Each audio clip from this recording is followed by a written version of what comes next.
गुरु ब्रह्मा गुरु विष्णु गुरुदेवो महेश्वरः गुरु साक्षात् परम ब्रह्मा तस्मै श्री गुरुवे नमः। त्वमेव माता च पिता त्वमेव बन्धुश्च सखा त्वमेव विद्या द्रविणं त्वमेव सर्वं मम देवा। पिछले अध्याय में आपने सुना जय विजय का वैकुंठ से पतन। जय विजय का वैकुंठ से पतन हुआ तो वो कहाँ गया? जय विजय जब वैकुंठ से गिरने लगे तो वो सीधे दीति के गर्भ में जाके गिरे। जो दीति के गर्भ का जो चमत्कार था चमकीला, जिससे सूरज की रोशनी भी छिन पड़ रही थी, वहाँ पे जय विजय का प्रवेश हुआ। अब आगे बढ़ते हैं अगले अध्याय सप्तदशोऽध्याय, जिसमें हिरण्यकशिपु और हिरण्याक्ष का जन्म तथा हिरण्याक्ष की दिग्विजय। श्री मैत्रेय जी ने कहा, विदुर जी, ब्रह्मा जी के कहने से अंधकार का कारण जानकर देवताओं की शंका निवृत्त हो गई और फिर वे सब स्वर्ग लोक को लौट आए। इधर दीति को अपने पति देव के कथनानुसार पुत्रों की ओर से उपद्रववादी की आशंका बनी रहती थी, इसलिए जब पूरे 100 वर्ष बीत गए तब उस साध्वी ने 2 यमज जुर्वे पुत्र उत्पन्न किए। उनके जन्म लेते समय स्वर्ग, पृथ्वी और अंतरिक्ष में अनेकों उत्पात होने लगे, जिनसे लोग अत्यंत भयभीत हो गए। जहाँ तहाँ पृथ्वी और पर्वत कांपने लगे, सब दिशाओं में दाह होने लगा, जगह जगह उल्कापात होने लगा, बिजलियां गिरने लगी और आकाश में अनिष्ट सूचक धूमकेतु मीन्स पुच्छल तारे दिखाई देने लगे। बार बार साएं करती और बड़े बड़े वृक्षों को उखाड़ती हुई बड़ी विकट और असह वायु चलने लगी। उस समय आंधी और उसकी सेना और उड़ती हुई धूल ध्वजा के समान जान पड़ती थी। बिजली जोर जोर से चमक कर मानो खिलखिला रही थी। घटाओं ने ऐसा सघन रूप धारण किया कि सूर्य, चंद्र आदि ग्रहों के लुप्त हो जाने से आकाश में गहरा अंधेरा छा गया। उस समय कहीं कुछ भी दिखाई न देता था। समुद्र दुखी मनुष्य की भांति कोलाहल करने लगा, उसमें ऊंची ऊंची तरंगें उठने लगी और उसके भीतर रहने वाले जीवों में बड़ी हलचल मच गई। नदियों तथा अन्य जलाशयों में भी बड़ी खलबली मच गई। उनके कमल सूख गए। सूर्य और चंद्रमा बार बार ग्रसे जाने लगे तथा उनके चारों ओर अमंगल सूचक मंडल बैठने लगे। बिना बादलों के ही गरजने का शब्द होने लगा तथा गुफाओं में से रथ की घड़घड़ाहट का शब्द निकलने लगा। गांव में गीदड़ और उल्लियों के भयानक शब्द के साथ ही सियारियां मुख से दहकती हुई आग उगलकर बड़ा अमंगल शब्द करने लगी। जहां तहां कुत्ते अपनी गर्दन ऊपर उठाकर कभी गाने और कभी रोने के समान भांति भांति के शब्द करने लगे। विदुर जी, झुंड के झुंड गड्ढे और कठोर खुरों से पृथ्वी खोदते और रेंकने का शब्द करते मतवाले होकर इधर उधर दौड़ने लगे। पक्षी गंधों के शब्द से डरकर रोते चिल्लाते अपने घोंसलों से उड़ने लगी। अपने खिड़कों में बंधे हुए वन में चरते हुए गाय बैल आदि पशु डर के मारे मल मूत्र त्यागने लगे। गौएं ऐसी डर गईं कि दूहने पर उनके थनों से खून निकलने लगा। बादल पीप की वर्षा करने लगे। देव मूर्तियों की आंखों से आंसू बहने लगे और आंधी के बिना वृक्ष उखड़ उखड़ कर गिरने लगे। शनि, राहु आदि क्रूर ग्रह प्रबल होकर चंद्र, बृहस्पति आदि सौम्य ग्रहों तथा बहुत से नक्षत्रों को लांघकर वक्र गति से चलने लगे तथा आपस में युद्ध करने लगे।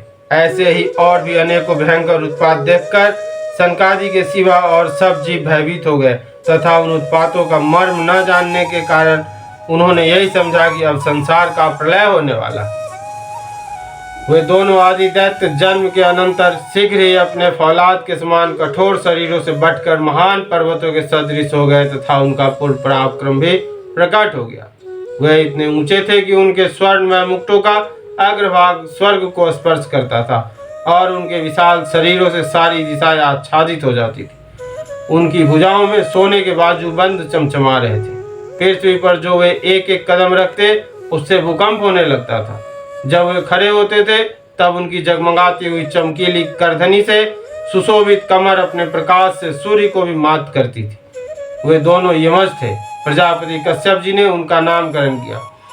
उनमें से जो उनके वीर्य से दिति के गर्भ पहले स्थापित हुआ था उसका नाम हिरण्यकशिपु रखा, तथा दिति के उदर से पहले निकला वह हिरण्याक्ष के नाम से विख्यात हुआ।